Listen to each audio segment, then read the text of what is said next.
Mis queridos amigos, el día de hoy, como de costumbre, les damos la bienvenida donde quiera que estén, pero nos están viendo y nos están escuchando, lo cual para nosotros es un gusto y un honor. El día de hoy, como de costumbre en los programas que organizamos, tenemos un invitado que hoy nos va a compartir una serie de información que ha estado muy nebulosa, por llamar de alguna forma, y que seguramente Fernando, con su amplia experiencia, nos podrá explicar qué es lo que está pasando. Fernando, bienvenido a esta tierra calurosa de México en todos lados. Gracias Raúl, encantado de estar contigo, con tu auditorio. Muy bien. Fernando, desde hace, por decir, varios meses, se ha discutido, se ha vertido, se ha inclusive especulado mucho en la opinión pública y también en los partidos políticos, y por qué no decirlo, también en las organizaciones de la sociedad, de la cual tú eres miembro de una de ellas, que es Frente Cívico Nacional, sobre la construcción de unas elecciones primarias que nos lleven a la ciudadanía, junto con los partidos políticos, a un sistema de elecciones primarias. Fernando, dinos qué hay, porque hay gente que dice que ya el próximo día 26, dijeron que antes que iba a ser no, salió otro colectivo por ahí que está construyendo ahora algo diferente. Por favor, Fernando, eres tan amable, haz de cuenta que como el Clórex, límpianos la camisa que quede blanca. Mira, estoy optimista, Raúl, la verdad, porque eh, en algún momento se veía lejana o difícil conseguir que hubiera elecciones primarias, es decir, consultar directamente a los ciudadanos. Eso ya prácticamente, ya como ha trascendido, es es prácticamente un hecho. Sí va a haber, sí se le va a consultar a los ciudadanos. Y se están viendo los detalles, si además también cuenta una encuesta, si no, cómo elegir a los que lleguen al final, etcétera. ¿Qué instancia tiene que hacer el arbitraje, la organización? Ya son detalles, pero ya se aceptó lo fundamental que es que los ciudadanos sean consultados. Y eso nos contrasta, yo creo, de una manera muy clara con el régimen, en donde están ahí más bien en un concurso de lambiscones para tratar de convencer al dedo destapador del presidente, como sucedía antes. Antes eran los tapados, ahora son las corcholatas, y lo único que hay es una simulación y una violación flagrante de la ley, ¿no? Porque por supuesto que todos sabemos que ellos están eligiendo a su candidato, pero como están prohibidas las campañas anticipadas, ellos dicen que es un coordinador, pero la verdad es que no engañan a nadie. Lástima que la autoridad electoral haga como que sí y les diga, miren, si quieren simular, simulen de esta manera, pero no resistió ni el primer día. Violaron todas las cautelares que les habían puesto para simular, digamos, ¿no? Y además hay que decir que ellos traen una campaña anticipada desde hace 2 años. Desde que pasó el proceso de 2021, el presidente dio a conocer su lista de corcholatas y ellos se han desplegado y han llenado todo el país con su figura, con recursos, por cierto, de origen desconocido, aunque ya que son altos funcionarios públicos, nos podemos imaginar de dónde vienen tantos recursos, esos recursos millonarios que los vemos en infinidad de espectaculares, bardas, etcétera, ¿no? Se han desplegado con muchos recursos y evidentemente no han informado nada porque están por fuera de la ley. La oposición, pues, nosotros estamos empujando desde la sociedad para que la oposición tenga un método democrático, pero queremos también que se circunscriba la ley. Claro, el Instituto Electoral y sobre todo el Tribunal Electoral tendrán que dar certeza porque no están cumpliendo la ley en el oficialismo. Entonces, ¿cuál va a ser la interpretación que hagan las autoridades?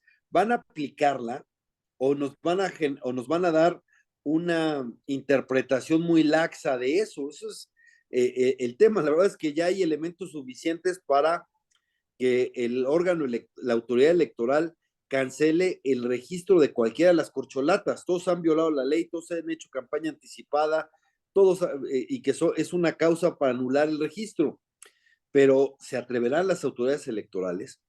Claro, eso generaría una crisis política impresionante, pero del otro lado, de no aplicar la ley, pues también va a generar tremendo problema, porque ahora sí queríamos con un árbitro sin silbato y sin tarjetas, y eso también genera mucha, no solo incertidumbre, sino eso presagia conflicto postelectoral, crisis, etcétera. La verdad es que yo lamento mucho el retroceso democrático que estamos viviendo, en buena medida porque quienes hoy están en el poder no quieren respetar la ley, no quieren respetar la Constitución y quieren sacar ventajas indebidas haciendo trampa. Creo que has tocado el punto central, porque efectivamente, y a mí no me, en lo personal no me sorprende lo que estás diciendo y coincido contigo, porque ya veníamos venir este proceso electoral desaseado, eh, con el plan B, sin el plan B, con el plan C, con el plan X, el que sea. Y ahora que estamos a unos posiblemente horas o días de que la Suprema Corte de Justicia acabe de anular la segunda parte del plan B, parece de acuerdo a lo que yo leí en la propuesta del ministro Lainez, pero pues eso no va a ayudar en nada, porque Morena y la 4T, y me refiero exclusivamente al presidente Andrés Manuel López Obrador, les importa qué es la ley, nomás dígame qué es la ley, ¿verdad? Entonces, vamos a vivir un proceso desasiado.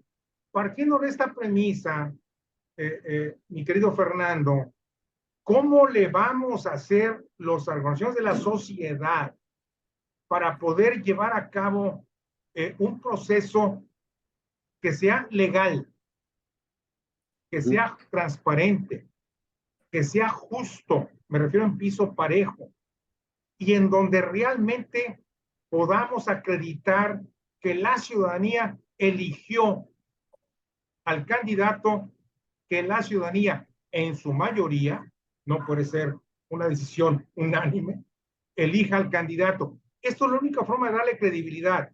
¿Tú crees que hay forma de llegar a ese escenario ideal? No, no vamos a tener el escenario ideal. Vamos a una elección de Estado.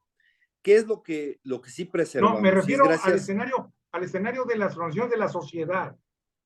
Sí, eh, sí, claro, la sociedad va a responder. De hecho, la sociedad rescató al INE en buena medida. Si se cae el plan B, ¿qué es lo que estamos salvando? Estamos salvando la estructura profesional del Instituto Nacional Electoral. Lo que ellos buscaban, lo que buscaba el presidente, es que se despidiera a muchos trabajadores del INE, tanto de su servicio profesional de carrera como del área administrativa, para que ellos pudieran meter a sus cuadros, a sus, ahora sí que la iglesia estuviera en manos de Lutero. Esa era su Como apuesta. el PRI de los años 80 y 70. Así es, pero no, pero eso se detuvo. ¿Qué es en donde se avanzaron? Pues bueno, hay una nueva correlación en los 11 consejeros. ¿Cómo lo hicieron? Bueno, tomaron de alguna manera el comité evaluador por asalto. El comité evaluador es el que hace las quintetas que luego se sortean. Ahí Morena puso puro, o más bien, de 7 miembros, 5 estaban absolutamente vinculados con Morena. Y lo que ocurrió, si tú te acuerdas, que para la presidencia del INE había de 5 había 4 parientes del grupo más cercano del presidente, ¿no? O sea, eran parientes. Era así de grotesco. Pusieron a puros parientes de la aristocracia, parientes de la aristocracia del gobierno, nuevo partido oficial, muy cercanos a López Obrador. Y eso ha hecho que se descafeíne un poco la comisión de quejas del Instituto Nacional Electoral y el afán de hacer cumplir la ley. Entonces, ¿qué hay que hacer? Bueno, por una parte hay que celebrar que se caiga el plan B, que se mantenga la estructura, y eso ¿qué nos va a garantizar?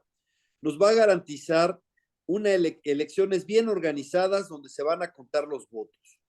En 2024 todavía se van a contar los votos. Yo no sé en 2030, en 2024 sí. Por eso es tan importante esa elección. En 2024 los mexicanos vamos a decidir si queremos vivir en democracia o en dictadura. Ese es el dilema y hay que decirlo con toda claridad. Y, eh, ¿qué es lo que hay que hacer? Pues hay que presionar a la autoridad electoral para que cumpla su mandato. Yo pediría, ojalá que los partidos subieran los perfiles de quienes están en el Consejo General del INE y exijan el cumplimiento de la ley, ¿no? Eso, porque no vamos a ir a una elección de piso parejo. Eso es claro, va a haber una elección de Estado, todas las herramientas del Estado puestas al servicio del partido oficial. Pero yo te digo una cosa, Raúl, si están haciendo trampa es porque temen su derrota. Claro. Y temen su derrota porque saben que hay cada vez grupos de ciudadanos más conscientes de la situación y que pues los van a castigar en las urnas. El electorado mexicano tiende al castigo de los malos gobernantes. Eso es lo que pasó. La gente quiere comparar el 24 con el Estado de México, pero no hay ningún punto de comparación. Los mexiquenses pues tenían enfrente un gobierno mal evaluado, ¿no? El gobierno estatal mal evaluado de Alfredo del Mazo. Frente a ellos, frente a ese gobierno en gran medida se definieron. Ahora quienes van a rendir cuentas son los actuales, son los gobiernos de Morena, esos son los que van a rendir cuentas y sus resultados son desastrosos por donde se les mire, ¿no? Y temen ese voto de castigo, lo huele el presidente y por eso quiere hacer trampa. Por eso la idea de controlar al árbitro, por eso la intención del plan B, por eso esto de hacer campaña anticipada, todo eso teme a la democracia, teme a las personas, teme a los ciudadanos y yo le doy la razón, porque los ciudadanos son los que vamos a decidir. Entonces, y te voy a decir, nadie en 1988 imaginaba lo que iba a ser. Nadie en 1989 en Chile imaginaba lo que iba a ser, ¿no? Y eso es a lo que voy. Cuando los ciudadanos tienen el poder, con su voto, muchas cosas pueden ocurrir y eso es lo que yo creo que va a pasar en 2024. Quizás la única y última oportunidad que tengamos, porque insisto, si estos siguen en el poder, quién sabe si en 2030 se cuenten los votos. Esa es la diferencia. ¿Qué ha pasado? ¿Qué nos distingue de Nicaragua y Venezuela? Dos cosas: un órgano electoral autónomo y una Suprema Corte de Justicia independiente. Son los dos, pero no es casual que sean los dos puntos donde más se están atacando, ¿no? Con todo. Y aunque hayan descafeinado al INE, pues todavía está su base, su estructura que da confianza. Y la Suprema Corte está en un asedio impresionante, ¿no? Está bajo ataque permanente. Pero si ellos se quedan 6 años más en el poder, quizás esos dos baluartes acaben por doblarse o ser colonizados, cooptados, ¿no? Y entonces, sin división de poderes, pues no hay democracia. Totalmente de acuerdo contigo, pero volvemos a aterrizar en el tema. ¿Qué van a hacer las organizaciones de la sociedad para llevar a cabo estas elecciones primarias? Ya mencionaste con toda claridad de que se están preparando los últimos detalles y eso lo entiendo y lo entiende la ciudadanía. Pero para mí la pregunta sería, y va dirigida tu respuesta a la ciudadanía, que no está enterada de todos estos intríngules de organización. ¿Tú qué mensaje le puedes dar a la ciudadanía? ¿Se va a respetar la ley? ¿No va a haber actos de campaña anticipados? vamos a poder lograr con éxito, transparencia, justicia, Mira, tener un candidato? tenemos que actuar conforme a la ley y conforme a los criterios que marquen las autoridades electorales. Estos cuates llevan en ventaja 2 años haciendo campaña anticipada, ¿no? Nosotros tenemos que ser audaces para revertir esa ventaja indebida que han tomado. Entonces, tenemos que actuar sin ingenuidad. Si el tribunal establece un parámetro, pues entonces vamos a tener que atender ese parámetro, aunque ese parámetro se aleje un poco de la ley, porque lo que están haciendo es un reto a las autoridades electorales tremendo. Claro. No han dejado de violar la ley, no han dejado de hacer trampa, pero los ciudadanos castigan a los tramposos, Raúl. Entonces, y llegará el momento en que estén en la mampara y ahí podrán dejar claro esa posición, esa lucha. Yo creo que yo confío en que los ciudadanos en su mayoría defiendan la democracia, las libertades que tanto trabajo nos ha costado y un futuro mejor, porque no estamos mejor que en 2018. Quiero decirte aquí un tema importante. Los ciudadanos castigaron al sistema político anterior, a la partidocracia, es cierto. Y eso es algo que tienen que asumir autocríticamente los partidos. Pero no estamos mejor ahora que antes, estamos peor. Entonces déjame decírtelo así, que el remedio haya salido peor que la enfermedad, no reivindica la enfermedad. Lo que tenemos que hacer es hacer algo distinto, proponer algo distinto. Y los partidos de oposición tienen todo para hacerlo y para que esta situación sea una oportunidad para ellos. Lo único que tienen que hacerse es abrirse a los ciudadanos, tomar en cuenta a los ciudadanos, consultar a los ciudadanos. ¿Qué es lo más relevante que ha sucedido en el último año, Raúl? Las dos marchas rosas, las dos grandes acciones rosas del 13 de noviembre y del 26 de febrero. Esa fuerza ciudadana que se dio la primera en 63 ciudades el 13 de noviembre y el 26 de febrero en 121 ciudades. No es cualquier cosa lo que se está viviendo, eso es un síntoma de algo que está sucediendo en la sociedad. ¿Qué nos dice el Estado de México? Que los ciudadanos te dicen, sí, pero no de cualquier manera. ¿No? Claro, no de cualquier manera. Y no vamos a dar un cheque en blanco a nadie. Y eso se entiende. Entonces, nosotros tenemos que dar una imagen, un claro mensaje de que queremos enfrentar el autoritarismo, pero no para regresar a la situación previa, que fue castigada por los ciudadanos, sino para hacer algo mejor, algo colectivo. Por eso es correcto el compromiso de que haya un gobierno de coalición.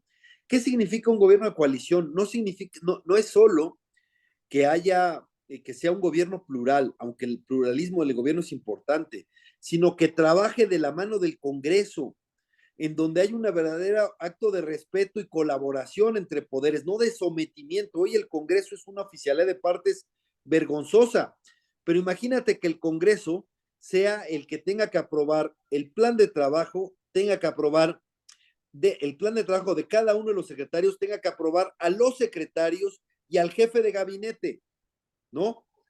Entonces, el Congreso obtiene otro nivel, otro papel. Es un paso intermedio hacia el parlamentarismo, cierto, pero creo que eso nos funcionaría, porque el presidencialismo ha sido muy pernicioso para los mexicanos. Y más aún cuando es un presidencialismo absoluto, ¿no? Muchos ahora no recuerdan cómo era el viejo régimen del señor presidente, qué horas son las que usted diga, pero lo estamos viendo, nada más que en honor a la verdad, y tú me darás o no la razón, Raúl, estos son como los del viejo régimen, pero más rupestres, porque antes cuidaban más las formas, antes cuidaban más las instituciones, antes tenían más pudor. Estos son verdaderos salvajes en mucho sentido, ¿no? O sea, actúan con un cinismo tremendo y la destrucción es muchísima. O sea, lo que llevó tantas generaciones construir estos lo están destruyendo con una tremenda facilidad. No han construido nada, pero cómo han destruido. Y no va a ser fácil la reconstrucción, pero la reconstrucción tendrá que ser inclusiva, incluyente, plural. Incluso con estos que han destruido el país, hay que decirles, miren, en este país nos necesitamos todos, porque nadie desaparece este país porque una ideología u otra esté en el gobierno, ¿no? Entonces, pues tendrá que ser un discurso distinto en donde mientras los hoy empoderados te dicen solo nosotros y ustedes se estorban, nosotros vamos a decir en este país cabemos todos y los grandes problemas los vamos a resolver todos, ¿no? Ese me parece que es el mensaje. Y los problemas de la democracia se resuelven con más democracia, no con retrocesos autoritarios como el que estamos padeciendo. Oye, Fernando, dentro de estas pláticas que ustedes han tenido con los partidos políticos, ¿qué percepción tienes tú de compromiso, de honrar la palabra por parte de los líderes de los partidos políticos, concretamente PRI, PAN, PRD? Sí, bueno, es una cosa importante, pues evidentemente su situación después del 2018 no ha sido fácil. Además, enfrentar a un gobierno tan abiertamente faccioso que desde el púlpito presidencial los ataca todos los días, ¿no? Porque el presidente no deja de estar en campaña. Entiendo que no va a ser fácil, pero y yo lo que les convendría es que se atrevan a la audacia. Y sí ha habido encuentros, pláticas, diálogos, y yo espero que lleguemos a un acuerdo, que actúen con altura de miras, que actúen como estadistas, ¿no?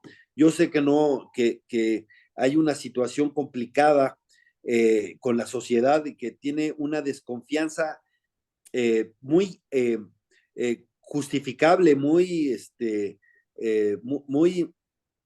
razonable, o más bien, sí, exactamente, muy justificada, muy entendible la indignación que hay de muchos ciudadanos hacia los partidos.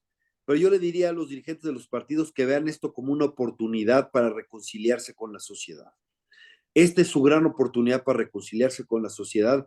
Y si ha habido, muchos analistas han hablado del divorcio entre los partidos y los ciudadanos, que aprovechen este momento para, para, para una reconciliación primero con los ciudadanos. Y creo que tienen la mesa puesta para eso.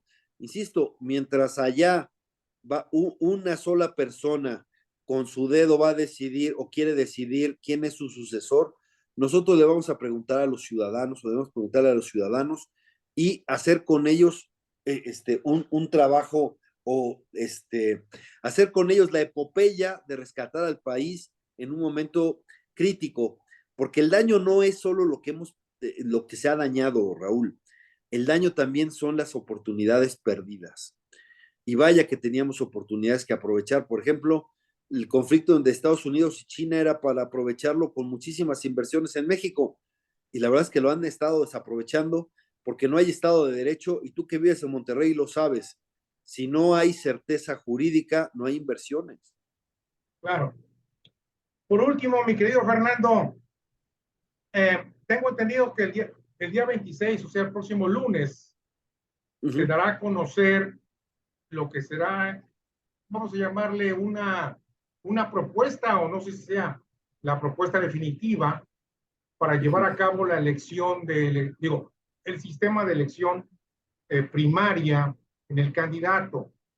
Esto quiere decir que esta propuesta se va a sujetar, por lo que tú acabas de platicar, de acuerdo a los tiempos de la ley, ¿es correcto? Sí, estamos trabajando en eso, pero hay que ver una cosa que el tribunal tiene que hacer. Si va a dejar correr a las corcholatas de Morena, ¿no? Pues entonces ya no podemos dar más ventaja nosotros, ¿no? Entonces hay que ver cómo lo hacemos, aunque entiendo, nosotros que sí queremos que la definición se dé en los tiempos de precampaña, como está. La ley dice que es a partir de la tercera semana de noviembre, pero ¿qué es eso? La parte de la votación.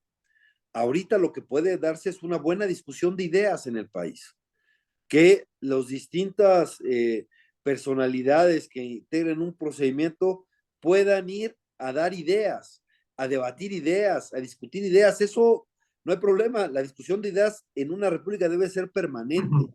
Lo que tú no puedes hacer es llamar al voto o hacer Claro, precampañas. Eso no puedes claro. hacerlo antes, pero sí puedes discutir, debatir, ampliar. Y ya cuando venga el momento de la definición, bueno, que los ciudadanos tomen ya la definición, pero en la parte de la discusión de las ideas y de propuestas, esas pues, permanentemente se tiene que hacer, eso es parte de la vida pública, ¿no? Lástima que en estos años lo que ha predominado es, en lugar del debate de ideas, pues lo que ha prevalecido, porque así, esa es la lógica que ha impuesto el presidente, pues es más bien una retaíla de insultos, descalificaciones, calumnias, mentiras, etcétera.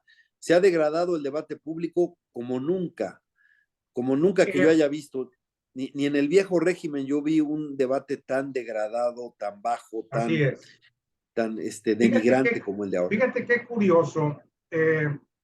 Yo doy clases, Fernando, tal cual lo sabe mi audiencia, y aparte me dedico aquí a estos temas de comunicación, entrevistas y todo lo demás. Y, y no tienes idea la cantidad de gente que, que me escribe o me manda mensajes. Es que necesitamos ya un candidato, es que necesitamos un líder, es que necesitamos una cara.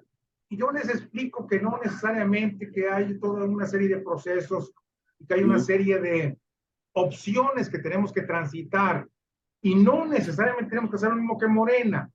Sin embargo, yo denoto mucho ansiedad por parte de la población. ¿Qué le podrías tú decir a la gente para que, sin perder el ánimo, porque es importantísimo seguir en esta lucha, en esta batalla, pero ya quieren ver a alguien con la bandera, ahí Mira, izándola? lo que va a haber es que van a ver no a alguien, a varios. Y lo que yo le quiero decir a los ciudadanos es que finalmente los ciudadanos van a decidir quién. Ese es el tema, ¿no? Aquí no hay un gran elector, pues, hemos visto cómo los otros es un concurso de lambisconería para ver quién agrada más al presidente, porque saben que ese es el que tiene la última palabra. Yo lo que les diría a los comunicadores es que no se desesperen, que ya van a salir los distintos aspirantes y lo harán de una manera legal y lo harán en la difusión de ideas y al final de cuentas la definición de con quién va a ir la oposición será de los ciudadanos. Y vamos a buscar que sea una contienda de a de veras, de tal manera de que eso pueda generar una gran atención mediática, ¿no? Y creo que eso va a ser muy saludable para todos y para el país también, Excelente. Oye, porque lo que nos surge Fernando, es democracia en este país y que lo están. esa es mi última pregunta, precisamente. Yo te dije que iban a ser tres y ya van como 20. Este, el candidato que resulte electo, no importa si es del PAN, del PRI o del PRD o de la ciudadanía, tiene que ser electo por la ciudadanía. ¿Estamos de acuerdo? Sí, por supuesto, ese es el tema, que la Ese es ciudadanía el decida al objetivo. candidato. Sí, Ese es ese es el el objetivo objetivo. fundamental, ¿verdad? Muy bien. No hay plan B, ni hay plan C, ni plan Z. Ese es el objetivo. El objetivo es que quien represente al frente opositor tenga la legitimidad de haber sido definido por los ciudadanos. Ese es el tema. Muy bien, Y Fernando. con esa fuerza, porque además no solo eso, el programa también tiene que ser con gran participación ciudadana. Aquí, esa es la diferencia. Y eso es lo que nos puede hacer diferentes y generar esperanza. Que aquí los ciudadanos pueden jugar un papel fundamental y protagónico en la elección del 2024. Y eso será importante. No es que las cúpulas de los partidos se pusieron de acuerdo para enfrentar una Claro. elección de Estado, sino que los ciudadanos vieron el gran riesgo que corre este país y así como por ese riesgo tomaron, desbordaron las calles y colmaron las plazas, ahora con ese entusiasmo llenen las urnas porque entienden perfectamente lo que se está jugando para ellos y para su futuro. Porque la democracia y las libertades que gozamos y que ahora nos parecen naturales para muchos, no cayeron del cielo, fueron conquistas de generaciones. Y te voy a decir, y ojalá que aprendamos en cabeza ajena, la democracia y las libertades se extrañan cuando se pierden. Claro. Y eso le pasó a los nicaragüenses y a los venezolanos, entre otros, ¿no? Que no nos pase a los mexicanos, que no tengamos que perder esa democracia y esas libertades para extrañarlas, que las sepamos apreciar de una vez y salgamos a defenderlas con nuestro voto. Oye, pues te tengo dos noticias, fíjate. Digo, la primera es, agradezco mucho que tengamos esta entrevista, esta charla, y la segunda es que, pues, estás comprometido a regresar porque hay mucho que platicar todavía, Seguro, Fernando, Raúl, voy a reincidir ¿verdad? contigo, será un Fíjate, placer. me venía a la mente ahorita una gran cantidad de información que yo tengo y que recibo de la gente y de estudios, es que necesitamos armar un nuevo proyecto de nación. O sea, no solamente es el candidato, el proceso, es un nuevo proyecto de nación. No podemos seguir viviendo bajo el actual esquema político. Yo te diría tres cosas, exactamente. Es un candidato elegido por los ciudadanos o candidata. Un programa decidido y discutido también por los ciudadanos, los partidos, pero un programa de nación. Y muy importante, que se gobierne pluralmente, que la pluralidad no sea vista como defecto, sino como virtud. Ese es el mensaje, que por pensar distinto, eso no nos convierte en enemigos, que podemos pensar distinto, pero podemos compartir anhelos y esperanzas de un país mejor, con oportunidades, más igual, más justo, etcétera. Y en eso que estamos de acuerdo podemos avanzar desde la pluralidad. Ese ánimo incluyente me parece que hace falta desde aquí, frente a un gobierno en donde todo el tiempo ha sido excluir a los que piensan distinto. Nosotros digamos, aquí los que piensan distinto también pueden colaborar en el engrandecimiento de México. Nos faltaría incluir nada más el último elemento de la ecuación, una buena narrativa para comunicarnos con la gente. ¿Va? Por supuesto, en 2024 la lucha también va a ser de narrativas, ¿no? Por supuesto, esa va a ser muy importante porque para los otros lo único que les importa es la propaganda, como lo hemos visto. Oye, Fernando, no nos conocemos personalmente, pero yo te he seguido en varias cosas y alguna ocasión allá hace muchos años tuve la oportunidad de ir y estrechar las manos y todo lo demás. Eh, y, y yo creo que esto que estamos haciendo el día de hoy, aquí tú y yo, y muchísima gente más, ¿sabes qué representa para mí? Darle las gracias a López Obrador de que logró unir a la oposición. Es cierto, logró lo que parecía imposible, exacto, pero nos ha podido hacer que muchos nos reconozcamos en nuestras diferencias también y decir, está bien, podemos tener diferencias, algunas quizás hasta irreconciliables, pero si pensamos que esas diferencias las se deben de procesar con las reglas de la democracia, eso ya nos hace ir juntos hacia el 2024, porque eso es lo que está peleándose, democracia o dictadura. Vamos a, porque además las minorías también tienen derechos.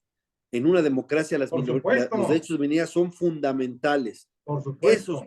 Y eso es lo que nosotros también queremos dar garantías. Aquí te quieren poner la dictadura de la mayoría. Por cierto, una mayoría inflada, porque Morena tuvo 2 millones menos de votos en 2021 que la oposición, pero porque la oposición fue separada y porque existe la cláusula esta del 8% de sobrerepresentación, por eso tienen más diputados, pero no tuvieron la mayoría. Pero, coloquialmente hablando, es la vida eterna de los partidos chiquitos.